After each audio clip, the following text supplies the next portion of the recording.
A little secret this car hides that means it's really cheap. Hello and welcome back to the Volks Wizard channel. Now, as some of you may know, earlier this year I rebooted my Volks Wizard car sales business, and in order to free up some cash, I suddenly had to wave goodbye to my beautiful Audi S4 TDI. Initially, I smoked around in a subscriber's old Mark 6 Golf 1.6 TDI, but I was soon craving something that could at least challenge the adhesive qualities of a rice pudding skin. As luck would have it, in June this year, I was offered this beautiful 2015 SKODA Octavia VRS TDI DSG estate in part exchange for just £3,600.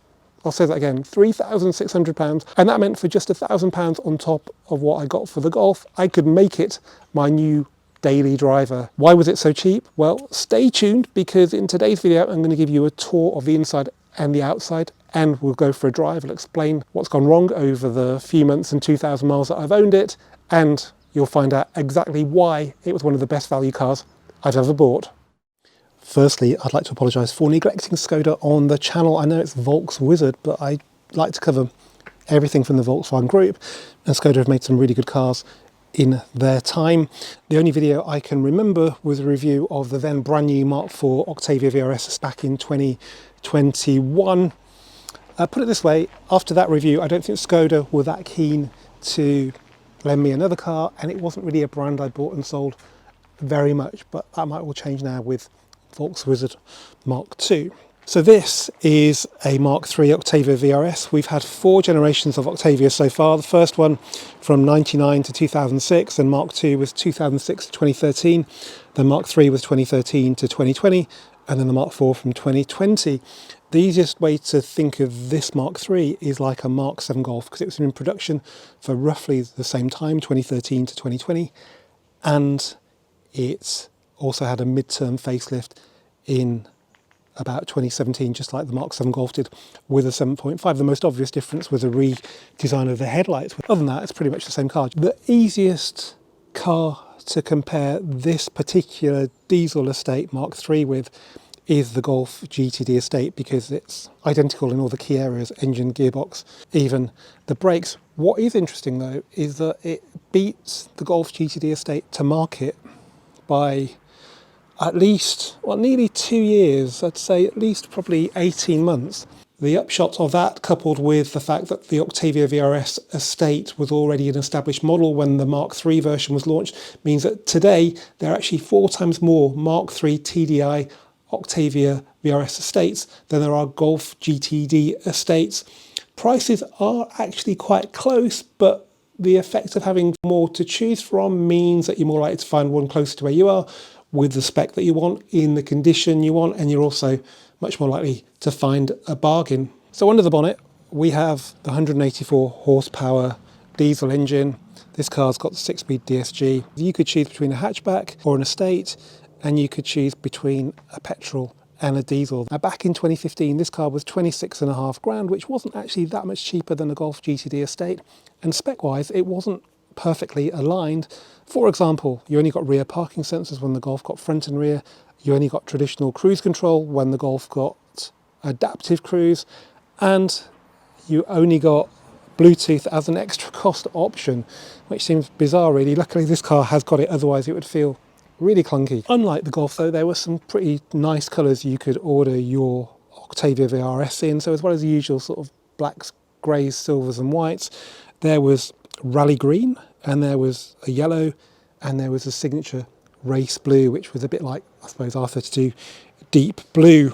Now this car's got a couple of options that would have been standard on the Golf GTD estate. So it's got stainless pedals, which were an extra 85 quid, and it's got the Bluetooth for 200 quid. It's also got the Space Saver spare wheel for £100, and it's also got the black styling pack, which you couldn't get on the Golf, but it's £210 if you ordered it. This has been done by the owner because he worked in one of the best body shops in the country. So black mirror casings, black grille surround, and they actually took the roof rails off and painted them. So they've done a really good job. It's not a crappy wrap or a rattle can. So I think that actually does make it look much nicer and more modern than it would have done with the silver bits, but that's subjective. The wheels are the standard 18-inch Geminis. They come with 225/40/18 tyres. I think they suit the car really well. You can have 19s with the teledial style, but I think they're probably a bit too big for this car, but they do look really good. So yes, there is a little secret this car hides that means it's really cheap, but that's nothing to do with the bodywork, which is largely all original, so it's never been in any accidents. I think the only paintwork it's ever had was down here where some stones had taken away some of the paint, and that was just painted by the owner who worked in the body shop. Other than that, it's all original. They even put some PPF on the load lip there, although it's not perfect. What was really annoying is that I added some dents to it. So there's one there, and there's a couple down here. And that happened when a branch fell off my plum tree and rested on the car. Now, in the past, there have been some far more precious cars parked there, so I guess I should count myself lucky.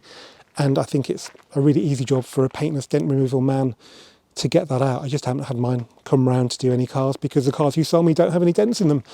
So that's easily sorted. There was some curbing to the wheels and a bit of corrosion. I've been tempted to get them done in silver, but I'm not sure with this light colour that it would look that good. And I don't want it to look like a normal SKODA Octavia estate. So I'm going to chew on that, but I did curb them myself recently when I was forced off the road by someone in a Toyota Yaris. So I'll have to do something about that very soon, but they were already curbed a bit anyway. So let me know what you think. Should we go silver or should we stay this anthracite colour? So yeah, there's nothing out here that would make you think this car was one of the best bargains I've ever bought. Let's have a look inside where there are a few more clues, it's got to be said. The big difference between the inside of a Skoda and a Volkswagen is that it just doesn't feel as premium. So the plastics are a bit cheaper looking, a bit scratchier. The door bins are flock lined, but not on this side, so only on the bits you can see. Even with these racy bucket seats, which really are really cool, particularly from the back, I think, it doesn't have the same sort of quality feel as a Golf, which should be no surprise really, but yeah, in this top spec car, it's a little bit disappointing. I've got to admit, the rubber floor mats don't help because that doesn't give you the feel of luxury, and actually I'll probably change them for some nice floor mats, ideally with a bit of a red flourish to match everything else. But apart from the odd wear mark on the seat we'll talk about later, you've got to admit it's worn quite well. But to know how well it's worn, you probably need to know the mileage. So have a look on there.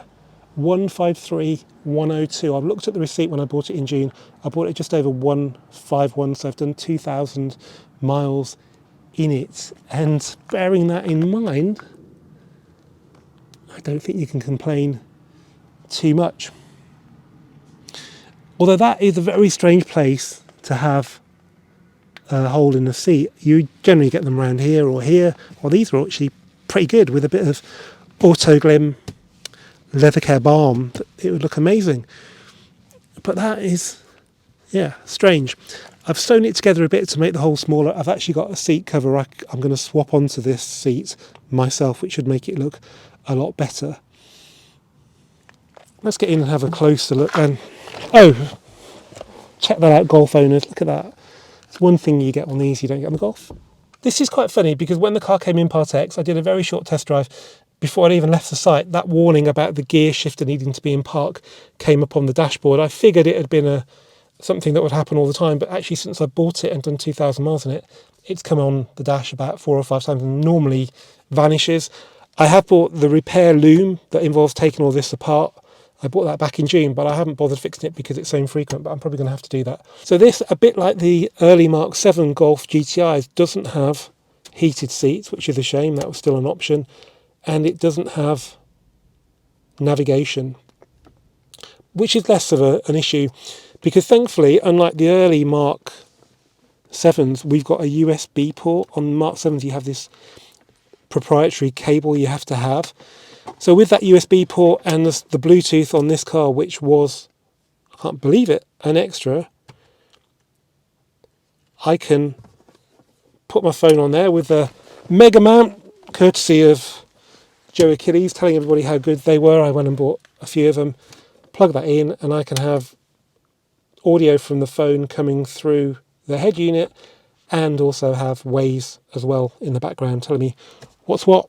I forgot to mention, there is a crack in the windscreen just there, but that hasn't got any worth in 2,000 miles, and if it really bothered me, I'd put like a sticker over the screen there, like a tax disc holder or something. Impressively, we've got a semi-lined glove box, which is interesting because the Golf 8 doesn't have any lining to it at all. We've got the air-conditioned glove box, which is nice. We've actually got a CD player, an SD card slot as well there. You can turn the passenger airbag off if you want. We've got this, I don't know, it looks a bit cheap really. What's it, like pseudo carbon fibre? But it's not bad. The steering wheel's quite nice though, flat bottom, perforated red stitch, and it's got controls on here.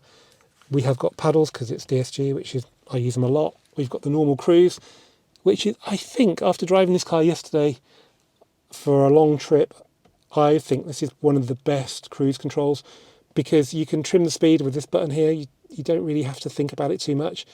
And yeah, I prefer it to adaptive cruise as well because that just doesn't work very well on motorways.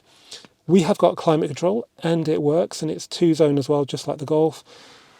Down here, we've got modes. So there are a few modes. Let me just show you. Better position than the Golf 7, which is over here. So we have got normal, sport, eco, individual. To be honest, between normal and sport, there's not an awful lot in it apart from the gear shift. Eco is interesting because it coasts where you come off the gas, which is great for economy, but with this diesel particulate filter car, it's not such a great thing. So we've got the locking here, start stop there, traction control there, so nothing particularly interesting.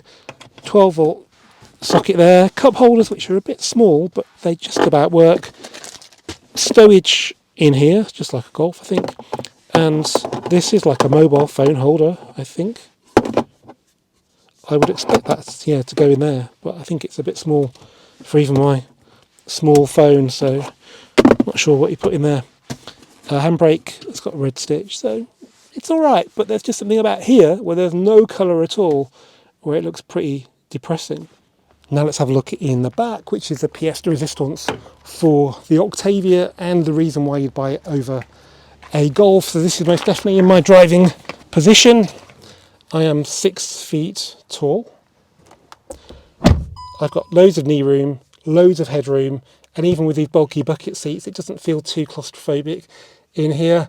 The black headlining doesn't help, to be perfectly honest. It is a very sombre place, particularly on this dull day, but when it comes to space, I don't think I can complain. Let's just have a look at the rear of the centre console then. So there's no temperature control for rear passengers, but you've got your own air vents, and it's not broken, which is quite unusual, because this has been a family car. There's a little sort of ashtray there. You can stow your maps and devices in there. Obviously it's got ISOFIX as well. Have they downgraded the door cards? I don't think they have. That is very interesting. Okay, now let's have a look in the boots, and the child locks are on. Let's just try this side. Oh, thank the Lord. So no power tailgate, but who really needs that? Telescopic load cover and a big boot. We've got 2 load liners in here. I think one's from my old GTD estate. We haven't got the double level boot floor. These were blinds from the back windows, and there's a floor mat. But we've got the space saver spare wheel, which is a nice touch actually, and an option on this car. A bit more stowage down here. We've got the opportunity to flatten the seats with these levers because it's quite a long stretch there. And look at this, we have got not one, not two, not three, but 4 curry hooks. How cool is that? So yeah, a couple of things I want to mention about the outside. Can somebody tell me what the tyre pressure should be on this car? Because there's nothing in there and there's nothing on any of the door shuts.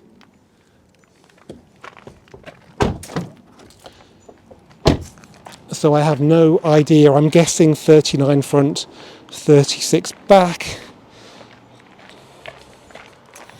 Very odd. I didn't get a book pack with the car, but I bought one off eBay thinking it would have the answer, but it doesn't. It says refer to the sticker on the car. So if you've got one of these from the same year with 18-inch wheels, let me know. It'd be really, really appreciated. Now let's have a quick look under the bonnet. And I've made the usual Golf owner mistake of coming this side when the release is on this side, which I actually hate more than having a manual stay, which this car has also got. And it's a big heavy bonnet. But check that out, the soundproofing pad after 153,000 miles and over 10 years is perfect still, unlike on Golfs. But there's the engine, same as the Golf GTD estate. And it's most definitely not a lack of service history that has made this car cheap. It was serviced pretty well until the last owner bought it at 80,000 miles. He bought it from a Vauxhall dealer, and sometimes you can get real bargains buying cars from non-Volkswagen, Audi, Seat, SKODA dealers where they've got other brands in. So he bought it with 80,000 on the clock and he did 70,000 on top of that. He had it serviced by Stealth Racing that are just down the road in Southam in Warwickshire, which is an unusually good place to get this car serviced. They've done the DSG gearbox oil changes on it and they've done regular servicing on it. They did the cam belt at 90, so it's probably good for a while yet.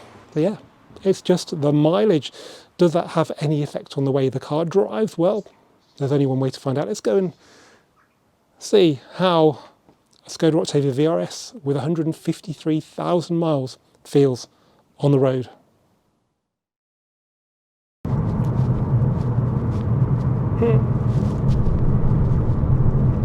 They're everywhere. Okay, now we're going to talk briefly about the car, but later in the video I'm going to use it for a 250 to 300 mile round trip to view some cars that have been offered to me by subscribers, and that will give us some proper MPG data, plus it gives me the opportunity to drive the car on a much more interesting road than we have around here. Let's talk about performance now then. So if you bought the petrol one of these, you get 0 to 60 in 7.1 seconds, which is pretty good. That's getting on for GTI levels of performance. It's a little bit heavier. This diesel does it in 8.2 seconds, which doesn't sound as good, but it's still quicker than an up GTI, and as a daily, that's all the performance I could ever need. And it's got a bit more torque than the petrol car. So petrol 350 newton meters, the diesel 380 newton meters from slightly lower down in the rev range. So it's got a bit more urge at lower revs, which is exactly what I want for a daily driver. Power, which is probably the first thing most people talk about, 184 horsepower for this car versus 220 for the petrol car. But I honestly don't think there will be an awful lot in it. Let's just talk about how this car feels on the road. DSGs can feel a bit jerky. This car's perfect. Pulling off from stationary, which is a real test of DSG, it's lovely. It's got a fair bit of creep, which is good. Shifts are smooth. They're not as good as the 7, but even a good 6-speed is never as good as the 7 in the GTIs and that type of car. And then manual shifts. Brilliant. Rattles? No, not really. No, nothing. Nothing. Bearing in mind I paid 33 grand for my Mark 7 Golf GTI Club Sport S. Same basic platform, had a really bad rattle at 12,000 miles. This car at 140,000 more miles has no rattles, not even any cabin rattles. It's worth just quickly mentioning that this car was one of the first to get lane assist as standard. The good news is you can turn it off and it will stay off forever, but you can also turn it on when you want to have it on. So maybe not on roads like these, but when I'm on a motorway, I actually don't mind it so much, and it's dead easy to turn on and off. So yeah, it's nice to have it when you want it and to not have it on when you don't. Modern cars would learn a lot from that. In the interests of total transparency, I know that's a rare thing on social media. I want to talk about this car's not so brilliant point. So there are 3 faults that I inherited, one of which I've resolved. The other 2 are still apparent, but they're not really deal breakers. Firstly, I had to replace a fuse. Now I'm only mentioning this because on the Octavia, it's actually quite a big job to do that, because it's behind the glove box, and on the Golf 7 you can pull the glove box lid forward and down, but on these you actually have to take it out, and to do that you have to release the little lever that forms a dampener for the lid, which is a little bit fiddly and probably beyond the skill set of quite a few owners. The fuse, by the way, was for the 12 volt socket, so I was trying to put some air in the space saver because that was 20 psi instead of 60 like they usually are, and my 12 volt pump wouldn't work, and it was that. So that's number 1. 2 things I haven't sorted out yet are, as you've seen already, I think the shifter position warning. Now that doesn't affect the shifting or anything like that, it just warns you that you might have started to drive off with the door open and you should put it into park if you're going to park, or if you stop the car and you've stopped in drive, that you should put it in park if you open the door, that kind of thing. I say I'll deal with that as and when I get time. It looks like quite a big job, but it's nothing compared to big jobs under the bonnet. It's just something you do down here. And finally, I can be driving along quite normally after having started, so within about 30 seconds I'll find the seatbelt on this seat unclips itself, which, you know, isn't good. I've never encountered that on an MQB car. Actually, it's not the kind of thing I've encountered since, say, a really old Mark II Golf, when things weren't as well made back then. Well, when it comes to seatbelts anyway. So I'm going to try some WD-40 first, but this seat's got to come out to repair the hole, so I will deal with it then if WD-40 doesn't do the trick. We haven't got a VAQ diff, but we can go. So we have wheel spin. Okay, today we're going to do my longest journey in the car, 250 to 300 miles, to go and view 2 cars that have been offered to me by subscribers. One's near Crewe and the other one is just to the northeast of Manchester, near Halifax. So we'll have a look at the Octavia MPG on this trip and see if it's sufficiently economical to justify the sort of penalty of a diesel, which is basically roughness when it's cold and an engine that doesn't like to rev. And then we'll come back via one of the UK's most scenic roads in the Pennines and see if the Octavia has that flip side that you get with the Golf GTI, where it's also enjoyable to drive. So let's go. Okay, we are now somewhere near Northwich in Cheshire. M6 was brilliant today, so I stuck to the speed limit where I could, about 70 most of the way, 56.4 to the gallon, so we've done 108 miles already. Not bad. So now I'm going to have a look at a car that you can probably just about see in the rear view mirror there. It's a Polo Life. It's a year old, but it's nearly new and they're good cars. And then we're going to head around Manchester and sort of northern Peak District, southern Pennines, and then we're going to see another car a lot faster than that one. Okay, we're just up the road from car number 2, somewhere between Manchester, which is over there, and Leeds, which is over there. As you might expect, the M62 is not far away. It's just in the valley down there where you can see the trucks. We're on some moorland here. I'm not sure if it's Peak District or the Pennines, but yeah, it's pretty stunning, and this road's pretty quiet, and it's a 60-mile-an-hour road, so it's quite enjoyable. Hence why the MPG has actually gone down. So we've done 153 miles now. It's on 54.4, which I don't think is too bad. I'll just show you on the map where we are. There you go. So Leeds and Manchester. Right, let's go and see car number 2. Okay, so that's a very early Mark II TTRS, bought, retired owner for the last 8 years. He did 8,000 miles in it. It's got a total of 36,000 on the clock now. It's got the very desirable bucket seats as well. And it's been stage 2 tuned by MRC Tuning back in 2014 when the previous owner had it. Welcome to the A6024, heading up to the Holmos Summit. We're heading there from the north. We're in the north end of the Peak Districts Park, and it's the first time I've driven this VRS with enthusiasm since I got it, I think in early June. It's just been a good sort of daily car for doing my short drive to work, and it's been good on the motorways, but I've never really tried to get any driving pleasure out of it. Wow, the scenery is amazing.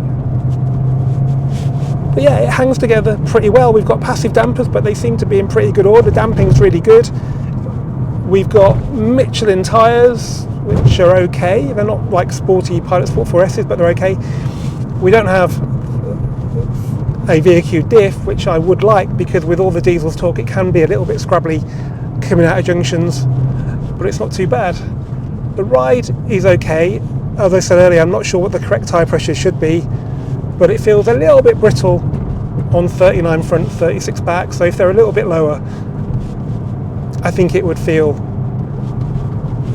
nicer, but we'd probably get less MPG. The brakes, they're just non-performance pack brakes, so they're 312s I think, but they're okay on the road, even out here where there are some significant drops. So I'm in sport mode, which I don't really know what that does. It doesn't seem to change it an awful lot. Maybe a little bit more weight in the steering, a little bit more throttle response, but it's very minimal if that's the case. What it does do is make the gearbox rev a lot when you don't really want it to. So if you just clunk the shifter back into drive, it gives you the normal gear change points, which are lovely. But I'm using pedals anyway now. And it's only a 6-speed DSG, but everything seems to work really well. For its 152,000 miles, it's remarkable. So no, it's probably not as much fun as even like a non-performance pack Golf GTI, but it's still enjoyable. And we're still getting over 50 to the gallon, well, just about over 50.1 right now. But I don't think that's bad. If we were in the petrol version of this car, I reckon we'd be somewhere in the low 30s.